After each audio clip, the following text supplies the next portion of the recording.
Hello. ആ അതെ അതെ അതെ അതെ കൊടകര UP സ്കൂളിൽ നിന്നാണ് വിളിക്കുന്നത്. എന്തിനാണെന്നാ? എന്ത് പണിയാണത് നിങ്ങൾ ചെയ്യണത്? ക്ടാങ്ങൾക്ക് യൂണിഫോമിൻ്റെ തുണി തന്നു കഴിഞ്ഞാൽ അത് പിള്ളേർക്ക് യൂണിഫോം അടിച്ചു കൊടുക്കാനല്ലേ സ്കൂളിൽ നിന്ന് തരണത്. അതെന്നെ ഓരോരുത്തരുടെ കയ്യും കാലും പിടിച്ചിട്ടാണ് നമുക്ക് ആ പൈസ കിട്ടണത്. എന്നിട്ട് നിങ്ങൾ അച്ഛന്മാർ ഷർട്ട് അടിച്ചിട്ട് യൂണിഫോമിൻ്റെ തുണി കൊണ്ട് ഷർട്ട് അടിച്ചിരുന്ന അത് മോശം പരിപാടിയല്ലേ? എൻ്റെ പൊന്നു സുഹൃത്തെ, നിങ്ങൾ എന്താണ് ഈ പറയണത്? അരിയുടെ കാര്യമോ? നിങ്ങൾക്ക് എപ്പോൾ സംസാരിക്കുമ്പോൾ അരിയുടെ കാര്യം മാത്രം നിങ്ങൾ സംസാരിക്കാറുള്ളല്ല. നിങ്ങൾ അരി കുറഞ്ഞു കഴിഞ്ഞാൽ നിങ്ങൾ അതിന് ബഹളുണ്ടാക്കും. പിള്ളേരെ യൂണിഫോമിന് തരാൻ തുണി എടുത്ത് നിങ്ങൾ ഷർട്ട് അടിച്ച് ലോകം മുഴുവൻ ഇട്ട് നടക്കും. അത് ഈ സ്കൂളിന് മോശമല്ലേ? നിങ്ങൾ വല്ല PTA മീറ്റിങ്ങിൽ പങ്കെടുക്കാറുണ്ടോ? ഇല്ലല്ല. നിങ്ങൾ അങ്ങനെ ഈ സ്കൂളിലേക്ക് വരുന്നത് അരി മേടിക്കാൻ മാത്രമല്ലേ? ഞങ്ങൾ എന്തെങ്കിലും പറയുമ്പോൾ നിങ്ങൾക്കത് വിഷമാവും. നിങ്ങളൊരു കാര്യം മനസ്സിലാക്കുക, ഈ സ്കൂളിൽ നിലനിർത്തി കൊണ്ടുപോകാൻ ഞങ്ങൾ എത്രമാത്രം കഷ്ടപ്പെടണമെന്ന് അറിയുമോ? പിള്ളേരെ വണ്ടി പൈസ പോലും നിങ്ങളോട് മേടിക്കാറില്ലല്ലോ. അതൊക്കെ മാഷന്മാരും ടീച്ചർമാരും ഞങ്ങൾ തന്നെ എടുത്തിട്ടാണ് ആ കാശൊക്കെ ക്ലിയർ ചെയ്യണത്. ഞങ്ങളുടെ വിഷമം എന്താണ് നിങ്ങൾ മനസ്സിലാക്കാത്ത? നിങ്ങൾക്ക് പണിയില്ല, നിങ്ങൾക്ക് പണിയില്ല, അത് ഞങ്ങൾ സമ്മതിച്ച്. അതിന് ഞങ്ങൾ വേറെ പൈസ ഒന്നും നിങ്ങളോട് ചോദിക്കണില്ലല്ലോ.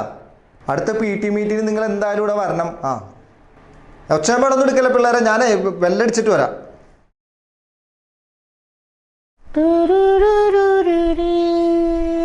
അയല പൊരിച്ചതുണ്ട്, കരിമീൻ വറുത്തതുണ്ട്, കുടംപുളിയിട്ട് വെച്ച നല്ല ചെമ്മീൻ കറിയുണ്ട്, തുമ്പപ്പൂ നിറമുള്ള ചെറുമണിച്ചോറുണ്ട്, തുമ്പപ്പൂ നിറമുള്ള ചെറുമണിച്ചോറുണ്ട്, ഉപ്പിലിട്ട മാങ്ങയുണ്ട് ഉണ്ണാൻ വാ മച്ചുനനെ, ഉപ്പിലിട്ട മാങ്ങയുണ്ട് ഉണ്ണാൻ വാ മച്ചുനനെ. ഈശ്വര, ഇന്ന് ചോറ് കൊടുന്ന് ഉപ്പിലിട്ട മാങ്ങ മയള പൊരിച്ചതും കരിമീൻ വറുത്തതൊക്കെ ആയിട്ട് സ്കൂളിൽ നിന്ന് ഉച്ചയ്ക്ക് ഊണ് കഴിച്ച് ഞാൻ പകർത്ത് വാരുവിടാ. നിന്റെ ഈ പാട്ട് അങ്ങോട്ട് ഷാപ്പിൽ കേൾക്കാലോ. ഷാപ്പിലേക്കാ? പാട്ട് സാറേ, ഇനി നമ്മുടെ സ്കൂളൊക്കെ ആകുമ്പോൾ ഒരു ഒച്ചയും ബഹളവും അനക്കമൊക്കെ വേണ്ട സാറേ. ഒച്ചയും ബഹളം അനക്കം കാര്യങ്ങളൊക്കെ വേണം. നിന്റെ സ്കൂളിൽ നീ സ്ഥിരമായിട്ട് വരണില്ല. 1-2 ക്ലാസ് ഒക്കെ നിന്റെ മിസ്സായി പോയി. അതെന്താ സംഭവം എന്ന് വെച്ച് കഴിഞ്ഞാൽ അത് പ്രസവിച്ചെടുക്കായിരുന്നു. ആര് പ്രസവിച്ചെടുക്കും? അമ്മ പ്രസവിച്ചെടുക്കണത്. നിനക്ക് നീ എന്തിനു ലീവ് എടുക്കണേ? അതല്ല, നമ്മൾ അവിടെ ഒരു ഹെൽപ്പിനൊക്കെ ആള് വേണമല്ലോ. നമ്മളൊക്കെ അവിടുത്തെ മെയിൻ ആൾക്കാർ. അച്ഛൻ 15 വർഷമായിട്ട് ഗൾഫിലാണ്. അച്ഛൻ ഗൾഫിലാണ്. അപ്പൊ അതുകൊണ്ടൊക്കെ ഒരു പ്രശ്നമുണ്ട്. അപ്പൊ അതൊന്ന് മനസ്സിലാക്കരുത്. ഞാനിങ്ങനെ ആഴ്ചയിൽ ഒരു ദിവസം വരുന്നില്ലേ, അതുപോലെ. അത് മതി. പക്ഷെ അമ്മയോട് പറയണ ഇടക്കിടക്ക് ഈ പ്രസവം ഒഴിവാക്കണം എന്ന് പറയണം. കാരണം നിന്റെ പഠിത്തത്തിന് അത് ബാധിക്കും. ഞാനൊരു കാര്യം പറയട്ടെ, അച്ഛൻ ഗൾഫിലല്ലേ, പിന്നെ പ്രസവിക്കാൻ ഇവിടെ അമ്മ മാത്രമേ ഉള്ളൂ. പിന്നെ സംസാരിക്കരുത്. അതെ, പ്രസവ കേസൊക്കെ വിടും. നമുക്ക് വിദ്യാഭ്യാസപരമായി കുറച്ച് കാര്യങ്ങളൊക്കെ സംസാരിക്കാം. വിദ്യാഭ്യാസപരമായിട്ട് കാര്യങ്ങൾ സംസാരിക്കാൻ വേണ്ടിയിട്ടാണല്ലോ ഞാനിവിടെ വന്നിരിക്കുന്നത്. ഓക്കെ. അപ്പൊ നമ്മുടെ സ്കൂളിന്റെ അവസ്ഥ അറിയാലോ. സ്കൂളിന്റെ അവസ്ഥ ഭയങ്കര മോശമാണെന്ന് പറയാം. കാരണം ഒന്ന് ബാത്റൂമിൽ പോകണമെങ്കിൽ ആ തെങ്ങിന്റെ അടക്കെ പോകണം, അല്ലാതെ ഒരു ബാത്റൂം ഇവിടെ പണിതന്നൂടെ? അല്ല, അത് പണിതിട്ടുണ്ടല്ലോ, ഡോറില്ലാന്നല്ലേ ഉള്ളൂ. ഡോറില്ലാതെ കാര്യം പറയണ്ട. ഞാനിപ്പോ എന്താ പ്രശ്നം എന്നറിയോ? ഞാനൊരു ദിവസം 2-ന് പോയി കഴിഞ്ഞപ്പോഴത്തേക്കും അവിടെ ഈ ഡോറ്, ഈ തഹസിൽദാറിന്റെ ഡോറ് പോലത്തെ ഡോറാണ്, നടു മാത്രമേ ഉള്ളൂ. ഞാൻ അവിടെ പോയി ഇരുന്നപ്പോഴത്തേക്കും അവിടെ എന്റെ മുഖം ഒഴികെ ബാക്കി എല്ലാം ഇവിടുത്തെ ആൾക്കാർ കണ്ടു. അപ്പൊ അത് നമ്മുടെ അഭിമാനത്തിന്റെ പ്രശ്നമാണ്. ഈ സ്കൂളിൽ ഞാൻ TC വാങ്ങി വേറെ സ്കൂളിലേക്ക് പോലെ ഡോർ പറഞ്ഞാൽ ഞാൻ വെച്ച് തരാം. എന്റെ കയ്യിൽ നിന്ന് പൈസ എടുത്തിട്ടായാലും ഞാൻ വെച്ച് തരാം. ഇപ്പൊ നിങ്ങൾക്കല്ല ഭക്ഷണവും കാര്യങ്ങളൊക്കെ കറക്റ്റ് ആയിട്ട് സ്കൂളിൽ നിന്ന് ഉച്ചക്കഞ്ഞി കാര്യം എന്ന് പറയണ്ട സാറേ. അത് സാറ് ഞങ്ങൾക്ക് യൂണിഫോമിൽ നിന്ന് അരിയൊക്കെ തരുന്നതിന് ഓരോ കിലോ അടിച്ചു മാറ്റി വിട്ടിട്ടാണ് സാറ് ഈ കയ്യിൽ നിന്ന് പൈസ എടുക്കുന്നൊക്കെ എനിക്ക് നല്ല പോലെ അറിയാം. നീ ആരോട് പറയൊന്നും വേണ്ട. നിനക്ക് എന്തായാലും നിനക്ക് വേണ്ട കാര്യങ്ങളൊക്കെ ഭംഗിയായിട്ട് നടത്തി തരാം. ഭംഗിയായിട്ട് നിന്നെ കാണാൻ നല്ല ഭംഗിയുണ്ടല്ലോ. ഭംഗിയായിട്ട് നടത്താൻ പറ്റും. അപ്പൊ നിന്റെ ഒരു അനിയനല്ലേ? നിനക്കൊരു അനിയനല്ലേ ഇപ്പൊ ജനിച്ചേക്കണം? അപ്പൊ അവനെ ഈ സ്കൂളിൽ തന്നെ ചേർക്കണം. 5 കൊല്ലം കഴിഞ്ഞിട്ട് പോരെ? അല്ല, അത് നമ്മൾ ചേർത്തിട്ടേക്ക്.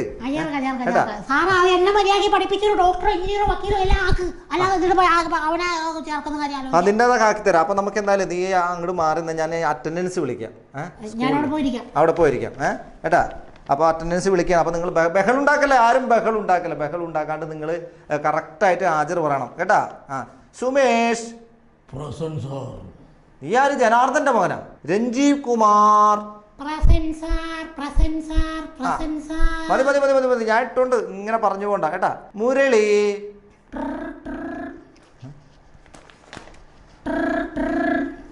ഹലോ. മുരളി, എന്തെങ്കിലും ആവട്ടെ, സ്ഥിരം ക്ലാസ്സിൽ വന്നില്ല, നീ ഫോൺ വിളിച്ച് ഹാജർ തരുമല്ലോ. അത് ഭയങ്കര സന്തോഷമാണ് കേട്ടാ. അപ്പൊ ഞാൻ എന്തായാലും മോനെ അടുത്ത ആളെ വിളിക്കട്ടെ. ജമീല. മതി ഞാൻ ഇട്ടേക്കാം. ആ ദിനേശൻ. ആ അപ്പൊ എന്തായാലും സുമേഷ് ഇങ്ങോട്ട് വാ, ക്ലാസ് ആരംഭിക്കാം. എനിക്കൊരു ഐഡിയ. എന്താണ്? ഇപ്പോ നമുക്കൊരു വെറൈറ്റി വേണ്ടേ? വെറൈറ്റി. നമ്മൾ എല്ലാ ദിവസവും സാറ് വന്ന് പഠിപ്പിക്കുന്നു, ഞങ്ങൾ അവിടെ ഇരുന്ന് ഉത്തരം പറയുന്നു, അടി വാങ്ങുന്നു. ഒരു കാര്യം ചെയ്യാം, നമുക്ക് ഇനി ഞാൻ പഠിപ്പിക്കാം, സാർ അവിടെ പോയിരുന്ന് പഠിച്ചു, ഒരു കൊല്ലം ഞാൻ പഠിപ്പിക്കാം. ഇനിയുണ്ടോ? നീ ആവശ്യമില്ലാത്ത കാര്യങ്ങൾ അന്വേഷിക്കണ്ട, എന്റെ പണി തന്നെ ഞാനൊരു വിധത്തിൽ അഡ്ജസ്റ്റ് ചെയ്യാണ്. ആവശ്യമുള്ള കാര്യങ്ങൾ മാത്രമേ അന്വേഷിക്കാറുള്ളൂ. നീ ഒരു കാര്യം മനസ്സിലാക്കണം, നമ്മൾ ഈ സ്കൂള് പരീക്ഷയ്ക്കാണ് വരുന്നത്. അപ്പൊ നിങ്ങളെല്ലാവരും പാസ്സാവണം. നിങ്ങളെല്ലാവരും പാസ്സായി കഴിഞ്ഞാൽ ഈ സ്കൂളിന് നല്ല പേരാണ്. അല്ലെങ്കിൽ ഇപ്പൊ ഭയങ്കര പേരാണല്ലോ ഈ സ്കൂളില്. അതെ, ഈ പറയുന്ന സാറ് പാസ്സായിട്ടുണ്ടോ? അതെ, ഇതേ ആവശ്യമില്ലാത്ത കോപ്പി അടിച്ച് പരീക്ഷ എഴുതിട്ട് മാഷായ കഥയൊക്കെ എനിക്ക് അറിയാം. എന്റെ പൊന്നു മോനെ, നീ ആവശ്യമില്ലാത്ത കാര്യങ്ങൾക്കൊന്നും ചിന്തിക്കല്ലേ. അപ്പൊ നമ്മൾ സ്കൂളിൽ നല്ല പേരുണ്ടെങ്കിൽ അടുത്ത വർഷം നമ്മൾ പുതിയ പുതിയ പുതിയ പിള്ളേർ ഈ സ്കൂളിൽ ചേർത്തും. അങ്ങനെ ചേർത്തില്ലെങ്കിൽ ഈ സ്കൂൾ അടച്ചു പൂട്ടേണ്ടി വരും. അതെന്തായാലും വേണ്ടി വരും. എന്റെ പണി പോകും. ഞാൻ വല്ല കൂലിപ്പണി എടുക്കണ്ടോ? സാർ ഒരു കാര്യം മനസ്സിലാക്കണം, ഞാൻ പഠിച്ച് റാങ്ക് മേടിച്ച് ഈ സ്കൂളിന്റെ പേര് ഞാൻ നിലനിർത്തും. അത് മതി. അങ്ങനെ ഒരു ആത്മവിശ്വാസം നമ്മുടെ കുട്ടികൾക്ക് വേണ്ട. അപ്പോൾ നമുക്ക് അടുത്ത മാസം പരീക്ഷയുമായി ബന്ധപ്പെട്ട് കുറച്ച് ജനറൽ നോളജ് ചോദ്യങ്ങൾ ചോദിക്കാം. GK. ഓക്കെ. അപ്പോൾ നമുക്ക് ചരിത്രത്തിലേക്ക് തന്നെ പോവാം. ആരുടെ ചരിത്രം പറയാൻ പോണത്? സാറിന്റെ ചരിത്രമാണോ പറയാൻ? എന്റെ ചരിത്രമല്ല, ചരിത്രം, ഹിസ്റ്ററി. ഇംഗ്ലീഷ് അറിയാൻ പാടില്ലല്ലേ? ഞാൻ പറഞ്ഞുതരാം. അപ്പോ ഷാജഹാൻ ചക്രവർത്തിയുടെ ഭരണകാലഘട്ടം പറയുക. എനിക്കറിയാൻ പാടില്ല. നിനക്കറിയാൻ പാടില്ലേ? 100 പ്രാവശ്യം ഞാൻ ഈ ചോദ്യം നിന്നോട് ചോദിച്ചതല്ലേ? അറിയാൻ പാടില്ല. മര്യാദക്ക് ഇനി മറക്കോ നീ? ഇല്ല. അപ്പൊ ചോദ്യം, ഷാജഹാൻ ചക്രവർത്തിയുടെ ഭരണകാലഘട്ടം പറയുക. അതാണല്ലോ ഉത്തരം പറയണം. ഇത്രയും നാളായിട്ട് നമ്മുടെ ഹിസ്റ്ററിയിൽ വെണ്ടക്കക്ഷരത്തിൽ പേജ് 16 വെണ്ടക്കക്ഷരത്തിൽ എഴുതി വെച്ചിട്ടില്ലേ? ഷാജഹാൻ ചക്രവർത്തിയുടെ ഭരണകാലഘട്ടം 710 720. അത് പറയണ്ടേ? ഞാൻ കണ്ടിട്ടുണ്ട് 16ാമത്തെ പേജിലെ ടെക്സ്റ്റ് ബുക്കിലല്ലേ ഷാജഹാൻ ചക്രവർത്തി 1710 1740 അത് ഞാൻ കണ്ടിട്ടുണ്ട്. പക്ഷെ എന്ത് സംഭവം എന്ന് വെച്ചാല് ഞാൻ വിചാരിച്ചത് പുള്ളിക്കാരന്റെ മൊബൈൽ നമ്പർ ആയിരിക്കും. നീ ആവശ്യമില്ലാത്ത കാര്യങ്ങളൊക്കെ പഠിച്ചു നോക്കും. നീ ഇത് കറക്റ്റായിട്ട് ഞാനൊരു കാര്യം ചെയ്യാം. നമ്മളിനി ഒരു കാര്യം വെച്ചാല് നമ്മള് ഒരു കണക്കാണ് നിന്നോട് ചോദിക്കാൻ പോണത്. കണക്കിന്റെ കാര്യത്തിൽ ഞാൻ നീ അതൊക്കെ നിന്നെ ഞാൻ പഠിപ്പിച്ചിരിക്കുക. 3 ആപ്പിൾ 2 പേർക്ക്. എനിക്ക് ആപ്പിൾ തിന്നാൻ കൊതിയായിട്ട് ഒരു കിലോ ആപ്പിൾ മേടിച്ചാണ് സാറേ. എടാ, തിന്നണ ആപ്പിളുടെ കാര്യമല്ലത്, ഇതൊരു കണക്കാണ്. മനസ്സിലായോ? എനിക്ക് ആപ്പിൾ മേടിച്ചു മോനെ ശ്രദ്ധിച്ച് കേക്ക്. എനിക്ക് മുസമ്പി കിട്ടുമോ സാറേ? എനിക്ക് ഒരു കിലോ മുന്തിരി മേടിച്ചു സാറേ. എടാ, ഇവിടെ ഉണ്ടാക്കണ 10 കിലോ ഉപ്പാവും ഒറ്റക്ക് തിന്നണമല്ലോ. നിനക്ക് തീറ്റ മാത്രമേ ഉള്ളൂ. നിനക്ക് കണക്ക്. അപ്പൊ 3 ആപ്പിൾ അല്ല 2 ആപ്പിൾ 3 പേർക്ക് എങ്ങനെ വീതിച്ചു കൊടുക്കാം? സാറേ, എന്ത് സിമ്പിൾ ചോദ്യം സാറേ. ഈ 2 ആപ്പിൾ 3 പേർക്കല്ലേ? 2 ആപ്പിൾ 3 പേർക്ക് എങ്ങനെ തുല്യമായിട്ട് വീതിക്കും? അയ്യോ, ഇത്ര ചെറിയ ചെറിയ ചോദ്യങ്ങൾ ചോദിച്ചാൽ എന്നെ കൊച്ചാക്കരുത്. അതായത് ഈ 2 ആപ്പിൾ അല്ലേ? 2 ആപ്പിൾ 3 പേർക്ക് എങ്ങനെ തുല്യമായി വീതിക്കും? സാറേ, നമുക്കത് ജ്യൂസ് അടിച്ച് കൊടുത്താൽ പോരെ? നീ കറക്റ്റായിട്ട് നീ പഠിക്കാത്ത പ്രശ്നം. നിനക്ക് ഞാൻ പഠിപ്പിക്കാൻ പറ്റുമോ? ഞാൻ കറക്റ്റായിട്ട് ഉത്തരങ്ങളൊക്കെ ഞാൻ പറഞ്ഞ് ഞാൻ അടുത്ത പരീക്ഷയ്ക്ക് ഞാൻ പാസ്സാവും. ഉറപ്പല്ലേ? അപ്പൊ അടുത്തൊരു ചോദ്യത്തിലേക്ക് കിടക്കാം. സതി എന്നാൽ എന്ത്? ഭർത്താവ് മരിച്ചാൽ ആ ചിതയിൽ തന്നെ ഭാര്യ ചാടി മരിക്കുന്നതിനെ സതി എന്ന് പറയുന്നു. അപ്പോൾ ചതി എന്നാൽ എന്ത്? ഭർത്താവ് ജീവിച്ചിരിക്കുമ്പോ ഭാര്യ അയൽവക്കക്കാരന് കൂടെ പോണേനെ ചതി എന്ന് പറയുന്നു. എന്നാ ഞാൻ അടുത്തൊരു ക്വസ്റ്റ്യൻ ചോദിക്കാണ്. ശകുന്തളയുടെ മോതിരം നഷ്ടപ്പെട്ടത് എങ്ങനെ? ഒരു കാര്യം ഞാൻ പറയാം. നമ്മൾ ഈ സ്വർണ്ണവും മാലയും വളയൊക്കെ ഉപയോഗിക്കുന്ന ആൾക്കാരാ, മനസ്സിലായോ? ഈ മോതിരം നഷ്ടപ്പെട്ട എങ്ങനെയാന്ന് ഞാൻ പറയട്ടെ. ശകുന്തളയുടെ കണ്ണു മഹർഷിയുടെ മകൾ ശകുന്തളയുടെ കാര്യമല്ല. അതെ, കണ്ണു മഹർഷിയുടെ മകൾ ശകുന്തള. സംഭവം എന്ന് വെച്ച് കഴിഞ്ഞാൽ ഈ ശകുന്തളയുടെ മോതിരം നമ്മളൊക്കെ ഒരു ബാങ്കിൽ കൊണ്ടുപോയി ഒരു സംഭവം പടയം വെച്ച് കഴിഞ്ഞാൽ അത് എല്ലാ വർഷവും പോയി പലിശ തീർക്കും. ഈ ശകുന്തളയും കണ്ണു മഹർഷിയും കൃത്യസമയത്ത് പലിശ തീർക്കാത്തതിനാൽ ആ ബാങ്കുകാർ ലേലം ചെയ്ത് കൊണ്ടുപോയതാ. അവർക്ക് അങ്ങനെ തന്നെ വേണം.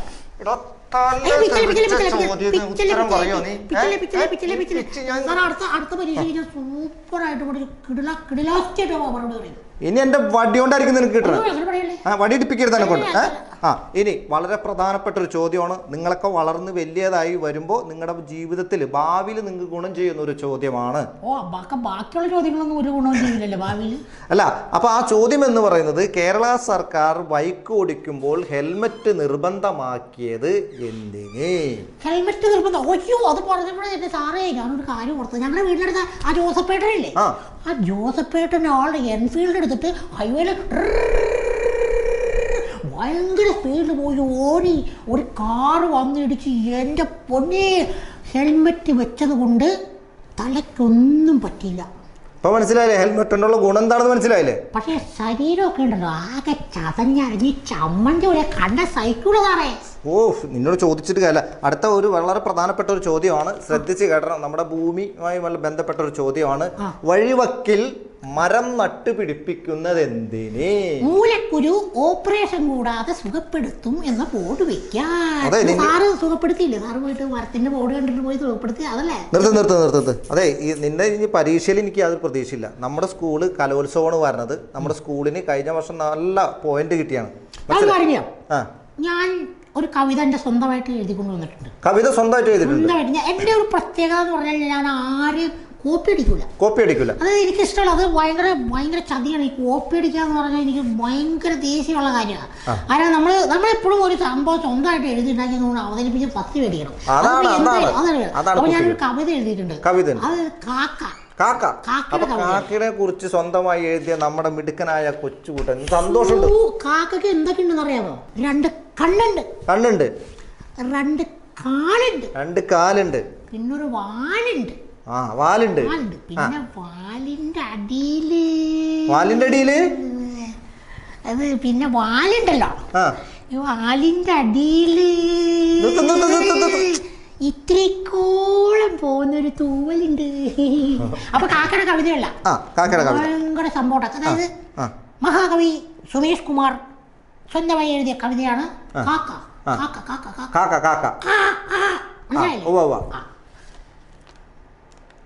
ശ്രുതി വേണം.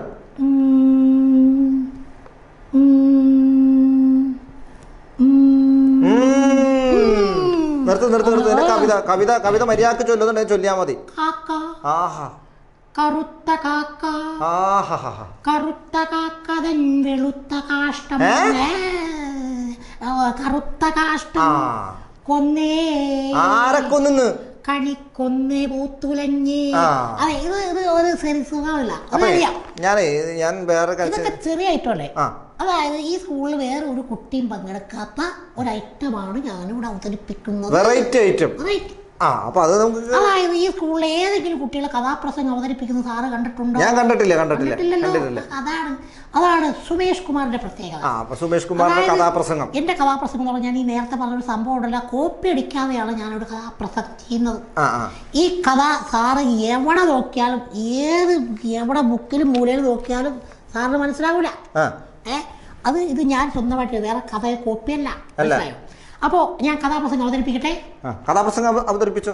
ഒരു കാര്യം, ഇതിന്റെ സ്വന്തം കഥയാണ്, വേറെ കോപ്പിയൊന്നുമല്ല. അതിനിടയിൽ കയറി ഒന്നും പറഞ്ഞേക്കരുത്, മനസ്സിലായോ? സാറിന് എന്തെങ്കിലും സംശയം ഉണ്ടെങ്കിൽ പറഞ്ഞോ, എന്തെങ്കിലും കഥയായിട്ട് ബന്ധമുണ്ടെങ്കിൽ സാറിന് ഇടയിൽ പറഞ്ഞോ, കുഴപ്പമില്ല. സംശയം ഉണ്ടെങ്കിൽ ഞാൻ പറഞ്ഞേക്കാം. കഥ ഞാൻ തിരുത്തി തരാം. സാറ് സിമ്പിൾ അടിക്കണം. ഞാൻ പിന്നെ 5 ഡയലോഗ് പറയുമ്പോൾ സാറ് സിമ്പിൾ അടിക്കണം. അതൊക്കെ ഞാൻ സിമ്പിളൊക്കെ അടിച്ചുതരാം. എന്റെ കഥ നടക്കുന്നത് ഷേക്ക് എന്ന് പറയുന്ന മനോഹരമായ ഗ്രാമത്തിലാണ്. കറക്റ്റ്. ഷേക്ക് എന്ന ഗ്രാമം പ്രകൃതി രമണീയമാണ്. വയലുകളും പുഴകളും എല്ലാമുള്ള പ്രകൃതിയുടെ ഷേക്ക് എന്ന ഗ്രാമം. ഈ ഗ്രാമത്തിലാണ് എൻ്റെ കഥാനായകൻ വസിക്കുന്നത്. അവൻ്റെ പേരാണ് രാഘവൻ.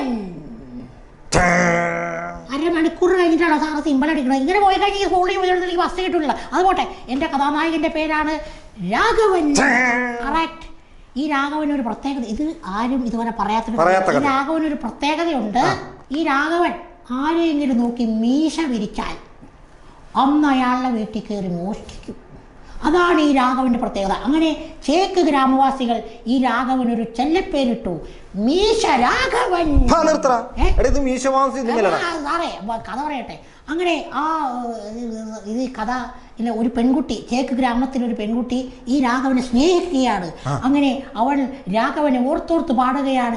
ചിങ്ങമാസം വന്നു ചേർന്നാൽ നിന്നെ ഞാൻ സ്വന്തമാക്കും നെഞ്ചിലോലും. അങ്ങനെ തൊട്ടപ്പുറത്ത് രാഘവന്റെ അച്ഛനുണ്ടല്ലോ കുറെ കാശ് കടം മേടിച്ചിട്ടുണ്ടായിരുന്നു. അദ്ദേഹം കൊടുക്കാതായപ്പോൾ അവിടെ ഭഗീരഥൻ പിള്ള വീടും കൈക്കലാക്കി വെച്ചു. അങ്ങനെ രാഘവൻ ഒരു മാർഗം കണ്ടെത്തി. ഭഗീരഥൻ പിള്ളയുടെ മക്കളായ കാവ്യമാധവനെ രുക്മിണിയെ പ്രേമിച്ച് വശത്താക്കണം എന്നുള്ള ഒരു സംഭവം കണ്ടെത്തി. അങ്ങനെ ജഗതി ശ്രീകുമാർ കാവ്യമാധവനെ റൂമിലിട്ട് പൂട്ടി മീശ രാഘവൻ ഓടിളക്കി വന്ന് ഒരു പാട്ട് പാടുകയാണ്. എന്റെ എല്ലാം എല്ലാം അല്ലേ എന്റെ ചേലൊത്ത ചെമ്പരും. ഇതുവരെ ആരും പറയാത്ത കഥ. എന്റെ കാലിലെ കാണാ പാദസ്വരം ഞാനല്ലേ ഞാനല്ലേ. സൂപ്പറല്ലേ? സൂപ്പർ. നിന്റെ മീശമാധവൻ എന്ന സിനിമ നീ കഥാപ്രസംഗമാക്കി പറയാണ്. ലാൽജോസിന്റെ തല്ലോളും. ഈ മീശമാധവനുള്ള കഥ ആണെന്ന് ആരാ പറഞ്ഞേ? ഞാൻ ആദ്യം അവതരിപ്പിച്ചതിന് ശേഷമാണ് ഇത് മീശമാധവനിൽ വന്നിട്ടുണ്ടോ. ഇത് ഞാൻ എവിടെയും കേട്ടില്ല. ഒരു കാര്യം ചെയ്യാം, അടുത്ത കഥ ഇതുവരെ സാറ് കേൾക്കാത്തായിരിക്കും. ഒരു സിനിമയിലും വരാത്ത കഥയാണ് ഞാൻ പറയാൻ പോകുന്നത്. പറയട്ടെ? അതായത് ഒരു ഗ്രാമത്തിൽ ഒരു മന്ദബുദ്ധിയായ ചെറുപ്പക്കാരനുണ്ട്. കുറച്ചും ലൂസ മെന്റലാ. അത് ഇതുവരെ കേട്ടിട്ടില്ല. പക്ഷെ അവനൊരു പ്രത്യേകതയുണ്ട്. അവന്റെ പ്രത്യേകത എന്ന് പറഞ്ഞാൽ അവൻ ആരെങ്കിലും നോക്കിയതേ ഇതിങ്ങനെ കാണിച്ചു കഴിഞ്ഞാൽ അവരുടെ മുണ്ടും പറിച്ചുകൊണ്ട് ഓടും. സിനിമയിലെ കഥ പറയാൻ ആ സിനിമയിൽ സാറില്ല. ആ വിചാരിച്ച സാറ് സിനിമയ്ക്കൊന്നും പോകാൻ പാടില്ല. മിമിക്രി നീ പ്രാക്ടീസ് ചെയ്യണ്ടായില്ല. ഒരു മിമിക്രി മിമിക്രി ചെയ്ത് ഞാൻ സംസ്ഥാന തലത്തിലൊക്കെ 1ാം സ്ഥാനം മേടിക്കണമെന്ന് എനിക്ക് ഭയങ്കര ആഗ്രഹം. മിമിക്രി ചെയ്താൽ മതി. അതായത് ഇപ്പൊ ഞാൻ മിമിക്രി എന്ന് പറഞ്ഞാൽ എന്റെ വീട്ടിലൊരു റേഡിയോ ഉണ്ടായിരുന്നു. ഈ റേഡിയോക്ക് അത് ഒരു ഞാൻ എപ്പോഴും റേഡിയോയുടെ സ്റ്റേഷൻ ഇങ്ങനെ മാറ്റിക്കൊണ്ടിരിക്കും. അപ്പോൾ ഈ ഞാൻ ഒരു ദിവസം ഉണ്ടല്ലോ ഈ റേഡിയോ വെച്ച് നോക്കിയപ്പോൾ അതിലൊരു സ്റ്റേഷനിൽ സ്ത്രീകളുടെ സൗന്ദര്യം ഇങ്ങനെ വർദ്ധിപ്പിക്കാന്നൊരു പ്രോഗ്രാം അപ്പൊ അതെന്റെ ചേച്ചി ഇരുന്ന് കേൾക്കുന്നുണ്ടായിരുന്നു. അപ്പൊ അതിന്റെ തൊട്ടപ്പുറത്ത് ഞാൻ ഈ സ്റ്റേഷനിലേക്ക് മാറ്റി കഴിഞ്ഞപ്പോഴുണ്ടല്ലോ അവിടെ നല്ല ഇനം പട്ടിക്കുട്ടികളെ എങ്ങനെ വളർത്താമെന്ന ഒരു പ്രോഗ്രാം നടക്കുന്നുണ്ടായിരുന്നു. അപ്പൊ അങ്ങനെ ആയി കഴിഞ്ഞപ്പോ എനിക്ക് ഈ സ്റ്റേഷൻ മാറ്റുന്നത് ഭയങ്കര ഇഷ്ടമാണ്. അപ്പൊ ഞാൻ അത് കേട്ട് അത് അങ്ങനെ വീട്ടിൽ ഭയങ്കര ചിരിയായി ബഹളമായി. അപ്പൊ ഞാൻ അതൊന്നും ഇവിടെ അവതരിപ്പിക്കാം. അത് ഒരു സ്റ്റേഷനിൽ സ്ത്രീകളുടെ സൗന്ദര്യം എങ്ങനെ വർദ്ധിപ്പിക്കാം, മറ്റു സ്റ്റേഷനിൽ പട്ടികളെ എങ്ങനെ വളർത്താം എന്ന്. ഇത് രണ്ടും ഒരേ സമയം നടക്കുമ്പോൾ സ്റ്റേഷൻ അങ്ങോട്ടും ഇങ്ങോട്ടും മാറ്റുകയാണ്. ശ്രദ്ധിക്കുക കേട്ടാ. നമസ്കാരം. നമ്മുടെ നാട്ടിൽ കണ്ടുവരുന്ന പ്രായപൂർത്തിയായ സ്ത്രീകളെ തെരുവ് നായ്ക്കൾ അഥവാ നാടൻ പട്ടികൾ എന്നാണ് വിളിക്കാറ്. 17-18 വയസ്സ് പ്രായമുള്ള പെൺകുട്ടികളെ രാത്രി സമയങ്ങളിൽ പൂട്ടിയിടാതെ തുറന്നു വിടുന്നത് വളരെ നല്ലതാണ്. നഖം നീട്ടി വളർത്തുന്ന മധ്യവയസ്കകളായ സ്ത്രീകൾ പിച്ചുവാനും മാന്തുവാനുമുള്ള പ്രവണത കാണിക്കും. വീട്ടുകാരോട് വഴക്കിട്ട് ടൂറ് പോകുന്ന പെൺകുട്ടികൾക്ക് ഒറ്റ പ്രസവത്തിൽ 5-6 കുട്ടികൾ ഉണ്ടാവാൻ സാധ്യതയുണ്ട്. വാതോരാതെ സംസാരിക്കുന്ന പെൺകുട്ടികളെ ചൊക്കിളിപ്പട്ടികൾ അഥവാ ചാവാലിപ്പട്ടികൾ എന്നും വിളിക്കാറുണ്ട്. എന്തായാലും നിന്റെ ഈ മിമിക്രി നമുക്ക് സ്കൂളിനൊരു അഭിമാനമായി മാറും. ഈ സ്കൂള് സത്യം പറഞ്ഞാൽ ഞാൻ പൊളിക്കും. നീ വേറൊരു മിമിക്രി ചെയ്തിരുന്നില്ലേ? ഞാൻ എല്ലാ മിമിക്രി ഞാൻ ചെയ്യും. അതായത് ഈ കിരൺ TV അങ്ങനെ കുറെ TV ഒക്കെ വെച്ച് കഴിയുമ്പോഴത്തേക്കും അതിൽ കുറെ പെണ്ണുങ്ങളെ ജീൻസൊക്കെ ഇട്ട് വന്നിട്ട് നമസ്കാരം എല്ലാവർക്കും നമസ്കാരം ഏത് പാറ്റ് വേണമെന്നൊക്കെ ചോദിക്കുന്ന പരിപാടിയാണ്. എനിക്ക് ഭയങ്കര ഇഷ്ടം. ഞാൻ ഈ സ്കൂള് കൂട്ടുന്ന സമയത്ത് ഞാൻ 24 മണിക്കൂർ ഈ പരിപാടിനെ കണ്ടു. ഈ പെണ്ണുങ്ങളെയൊക്കെ കാണാൻ എനിക്ക് ഭയങ്കര ഇഷ്ടമാണ്. എന്ത് ഭംഗിയാണ് ഈ അവതാരകരൊക്കെ കാണാനായിട്ട്. ശരിക്കും പറഞ്ഞാൽ അവതാരകരല്ല, അവതാരങ്ങളാണ് അവതാരങ്ങൾ. അപ്പൊ ഞാൻ ഈ അതിലെ അവതാരകരുടെ മിമിക്രി ഞാൻ പറഞ്ഞ ചെയ്യും. സൂപ്പറായിട്ട് ചെയ്യും. അതായത് ഞാൻ ഒരു ദിവസം കണ്ടുകൊണ്ടിരിക്കുമ്പോൾ ഉണ്ടായ ഒരു അനുഭവമാണ്. കിരൺ TV ഒരു ചാനലിൽ ഫോണിംഗ് പ്രോഗ്രാം. ഹായ് നമസ്കാരം, ആരാണ്? ഞാൻ രഞ്ജിത്ത. വാവ്, രഞ്ജിത്താണോ? വാവ്, രഞ്ജിത്തല്ല, എൻ്റെ പേരാണ് രഞ്ജിത്ത്. ഓ, രഞ്ജിത്ത് വീട്ടിലാണോ? വീട്ടിൽ നിന്നാണ്, പക്ഷെ അത്ര വലിയ വീട്ടിൽ നിന്നല്ല. ഓ, രഞ്ജിത്ത് വളരെ ജോക്കാണല്ലോ. രഞ്ജിത്തിൻ്റെ വീട്ടിൽ എത്ര കുറ്റികളുണ്ട്? എൻ്റെ വീട്ടിൽ 2 കുറ്റി, ഒരു ഗ്യാസും കുറ്റിയും ഒരു പുട്ടും കുറ്റിയും. അയ്യോ, രഞ്ജിത്ത് വളരെ തമാശക്കാരനാണല്ലോ. പിന്നെ കോളങ്ങ് കട്ടായിപ്പോയി. അപ്പോൾ തന്നെ മറ്റൊരു കോൾ വന്നു. ഹലോ ഹലോ, ഇതാരാണ്? ഞാൻ ചിഞ്ചുമോള. അയ്യോ, ചിഞ്ചുമോള എവിടുന്നാ വിളിക്കുന്നേ? മേശപ്പുറത്തുനിന്ന്. അല്ല, മലപ്പുറത്തുനിന്നാ. ഓ, മലപ്പുറത്തുനിന്നുള്ള ചിഞ്ചുമോൾക്ക് ഏത് പാട്ടാണ് വേണ്ടത്? എനിക്ക് പാട്ടല്ല, എനിക്ക് ചേച്ചിയെ ഭയങ്കര ഇഷ്ടമാണ്. എനിക്കൊരു ഉമ്മ തരാമോ? ഒയ്യോ എന്നെ വലിയ ഇഷ്ടമാനോ. ഞാൻ ഉമ്മ തരട്ടെ? ഉമ്മ കിട്ടിയോ? ആ കിട്ടി. ഹേ ഇതാരാ? ഞാൻ നേരത്തെ വിളിച്ച രഞ്ജിത്ത. അപ്പൊ അങ്ങനെയുള്ള ഫോണി പ്രകാരമൊക്കെ ഞാൻ മിമിക്രികൾ അവതരിപ്പിച്ച് ഹലാദിലൊക്കെ പെട്ടെന്ന് ഈ സ്കൂളിൽ ഞാൻ പൊളിക്കും. അപ്പൊ എന്തായാലും നിന്റെ മിമിക്രിയും കാര്യങ്ങളൊക്കെ നമ്മൾ ഈ തവണ എന്തായാലും പേര് കൊടുക്കും. നീ പ്രാക്ടീസ് ചെയ്യണം, മുടക്കരുത്. ഞാൻ പിന്നെ ആർട്ടിൽ നിന്റെ പേര് കൊടുത്തിട്ടുണ്ട്. ഒരു ആർത്തിക്കുള്ള പേര് കൊടുത്തോ? കാരണം എനിക്ക് ഭയങ്കര വിശപ്പ്. ആർത്തി എന്ന് പറഞ്ഞാൽ എനിക്ക് ഉച്ചയ്ക്കുള്ള അയാൾ ആ പൊരിച്ചതുണ്ട്. പടംബര സൂപ്പർ അല്ലേ? ഞാൻ എന്ത് സാറേ, ഞാൻ നിനക്കൊരു പടം വരക്കാനായിട്ട് ഒരു ഇത് തന്നില്ലേ? അത് ഞാൻ ഇന്നലെ 5 മിനിറ്റ് വരച്ചില്ലേ? നോക്കട്ടെ, പേപ്പർ നോക്കട്ടെ. എടാ പട്ടി റൊട്ടീനുള്ള പടമല്ലേ ഞാൻ നിനക്ക് വരക്കാൻ പടമാണ് വരച്ചിട്ടുണ്ടല്ലോ. വരച്ചിട്ടുണ്ട്. എവിടെ വരച്ചേക്കണ്? എടാ ഇതിനകത്ത് റൊട്ടി എവിടെ? റൊട്ടി പട്ടി തിന്നില്ലേ സാറേ? പിന്നെ അവിടെ കാണുവോ പട്ടി? അപ്പൊ പട്ടിയോ? റൊട്ടി നിന്ന് വിശപ്പ് മാറി കഴിഞ്ഞാൽ പട്ടി അവിടെ നിൽക്കുക. പട്ടിയുടെ പാട്ടിന് പോയി എല്ലാം തല്ലിച്ച. അതെ ഞാൻ ഒരു കാര്യം ചെയ്യാം. അതെ അപ്പുറത്തെ ക്ലാസ്സിൽ ഡിയോ വന്നിട്ടുണ്ട്. നിർത്ത്. അപ്പൊ ഞാൻ അവിടെ ഡിയോ ചോദിക്കണ ചോദ്യങ്ങളൊക്കെ ഞങ്ങൾക്ക് ഒളിഞ്ഞിരുന്ന് കേട്ട്. അത് നല്ലതാ, കാരണം എനിക്ക് പറഞ്ഞാൽ എനിക്ക് പെട്ടെന്ന് ഉത്തരം കിട്ടുമല്ലോ ഡിയോ ചോദിക്കുമ്പോ. അപ്പൊ നിന്നോടുള്ള സ്നേഹം കൊണ്ട് ഞാനത് പറഞ്ഞു തരാം. ആ ചോദ്യം ഒന്നെന്ന് പറഞ്ഞിട്ടുണ്ട്, ഭാരം ചുമക്കുന്ന ജീവി. എടാ കഴുത. കഴുത.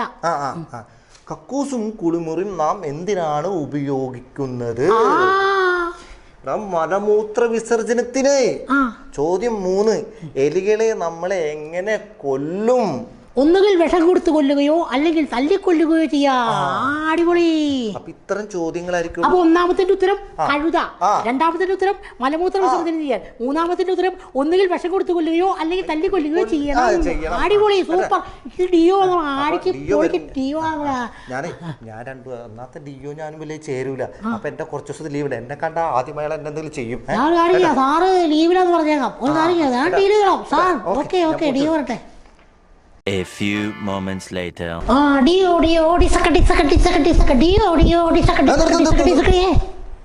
എന്താണ് ഈ ക്ലാസ്സിൽ ഒച്ചമേള കൊടുക്കണത്? ഡിയോ ആണോ? ഡിയോ ആണ്. ഞാനാണെന്ന് മനസ്സിലായില്ലേ? മനസ്സിലായി. ആരാണ്? എടാ ഞാൻ എന്തിനാണ് വന്നതെന്ന് മനസ്സിലായോ? മനസ്സിലായി. എന്തിനാണ്? മലമൂത്ര വിസർജനം ചെയ്യാൻ. എടാ നിന്നൊക്കെ പഠിപ്പിക്കണ മാഷ എന്താണ് ചെയ്യേണ്ടത് മനസ്സിലായോ? ഒന്നുകിൽ തല്ലിക്കൊല്ലുകയോ അല്ലെങ്കിൽ വിഷം കൊടുത്ത് കൊല്ലുകയോ ചെയ്യണം. എന്നാ പോയി തല്ലിക്കൊല്ലടാ. വാ.